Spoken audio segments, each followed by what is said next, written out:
자, 학습지 10쪽입니다. 주제는 이제 헌법으로 넘어가게 되죠. 왜 이제 헌법을 배우게 되냐면, 우리가 전 시간에 민주주의, 그리고 법치주의, 그리고 이 두의 관계까지 이야기를 했어요.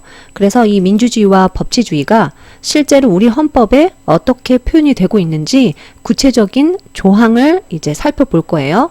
그 내용이 이 11쪽부터 쭉 조항이 나와 있는데, 먼저 조항을 구체적으로 살펴보기 전에 헌법이란 무엇이고 어떤 특징을 갖고 있고, 그리고 이 헌법이 시대에 따라서 어떻게 의미가 변화했는지 헌법 조문 살펴보기 전에 전반적인 헌법을 내용을 보도록 하겠습니다. 자, 헌법의 의미 첫 번째죠. 헌법에는 우리가 이제 이 다다음 시간에 배우게 될 텐데, 우리 국민이 갖고 있는 수많은 권리들이 다 규정이 되어 있습니다. 그 권리를 보장하는 것이 바로 헌법이다 해서 기본권을 보장하고 있고, 그리고 입법부, 행정부, 사법부가 어떻게 나뉘어지고 이 각 조직이 어떠한 일을 하는지도 다 구체적으로 표현이 되어 있거든요. 그래서 국가의 통치 조직과 통치 작용의 원리를 규정한 국가의 어떤 법이라고 했죠? 최고법이자 기본법이다. 자, 그럼 연결 지어서 헌법의 특징 보겠습니다. 우리 법 위계 살펴봤었죠? 가장 상위에 있는 최고법이다. 그렇기 때문에 모든 법률과 명령, 조례 규칙을 제정하는 근거가 되겠고, 또 정당성을 평가하는 기준도 되겠죠.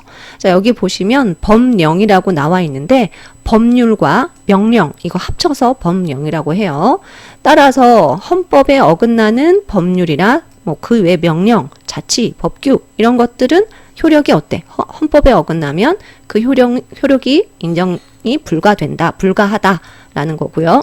그 다음 두 번째는 국가 조직 및 구성에 대한 내용을 규정해서 국가 공동체 생활의 근본 질서를 형성한다. 그러니까 가장 기본이 내는 내용을 구성하고 있다, 규정하고 있다라고 해서 기본법의 특징을 갖고 있고요. 그 다음에 다를 보시면 우리 법 단계 위계 보면 헌법, 법률, 명령, 조례, 규칙 있죠. 위로 올라갈수록 내용이 어때요? 추상적이고 일반적이고 아래로 내려갈수록 구체적이죠. 그래서 헌법은 가장 상위의 법으로서 추상적이고 일반적인 특성을 갖고 있다. 이번에는 헌법의 의미의 변화입니다. 시간 순서에 따라서 헌법에 대해서 어떤 생각을 하게 되었는가. 물론 가장 처음에는 그냥 국가 조직, 통치기관을 구성하고 조직하고 이들이 어떤 권한을 갖고 있고 어떻게 행사하는지 요 정도로만 해도 절대 왕정에 비하면 엄청 변화하고 발달한 거죠. 그래서 고유한 의미의 헌법은 일단 국가 조직과 관련된 것만 규정하면 이 정도로도 괜찮았단 얘기죠.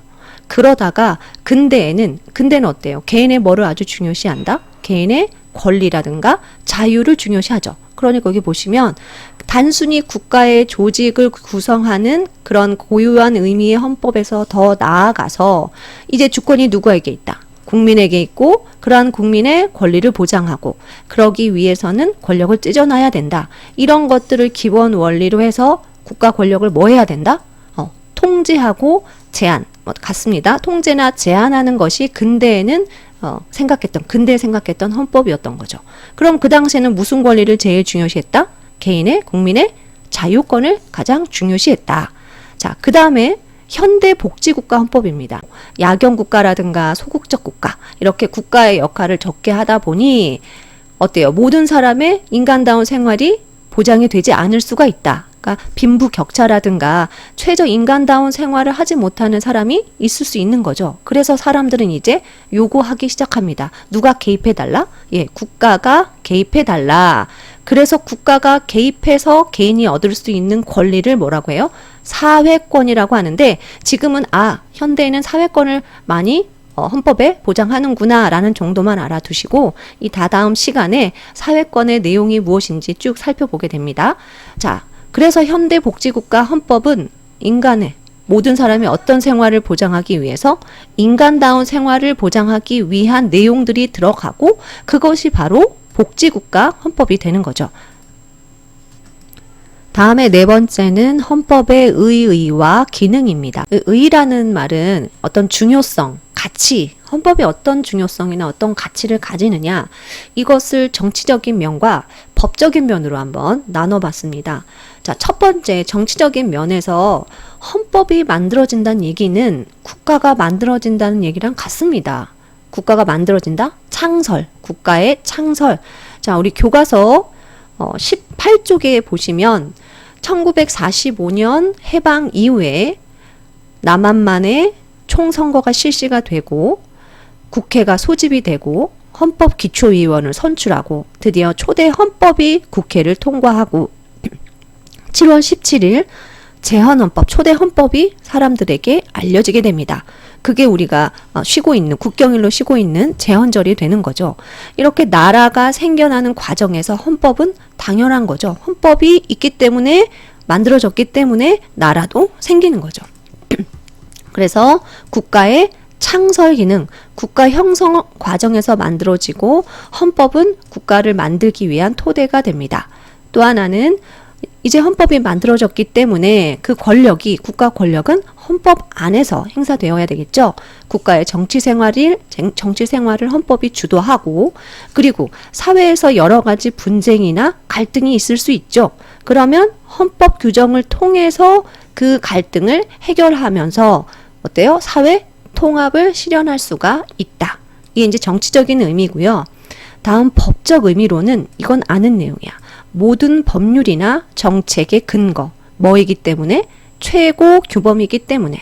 그 다음 두 번째, 얘는 뭐냐면 아까 앞에서도 했던 내용인데 헌법에는 우리나라의 국가기관이 어떻게 구성되고 그 기관들이 어떤 일을 하고 어떤 권한을 갖고 이런 것들이 다 나와 있거든요. 권한을 준다. 그게 뭐였죠? 권한을 준다. 수권. 수권법이라고 히틀러의 수권법 이야기했듯이 수권이라는 것은 권한을 부여한다라는 뜻입니다. 즉 헌법은 우리나라 국가기관의 각 기관의 권한을 부여하는 기능을 담당하고 있다 해서 조직 수권 규범을 담당하고 있고, 그 다음에 그렇게 해서 입법부, 행정부, 사법부가 각각 분리가 되었단 말이에요. 그러면 얘네들 마음대로 권력을 행사해도 됩니까? 아니죠. 얘네들끼리 서로 견제하도록 만들어 놓고 있습니다. 왜 굳이 견제를 할까? 결국은 누구를 위하여? 우리의 기본권을 보장하기 위해서 입법, 행정부, 사법부끼리 서로 견제 장치를 만들어 놨고 그 내용이 헌법에 쭉 다 있습니다. 자, 뭐 한다? 권력을 제한하는 기능을 헌법이 담당하고 있다.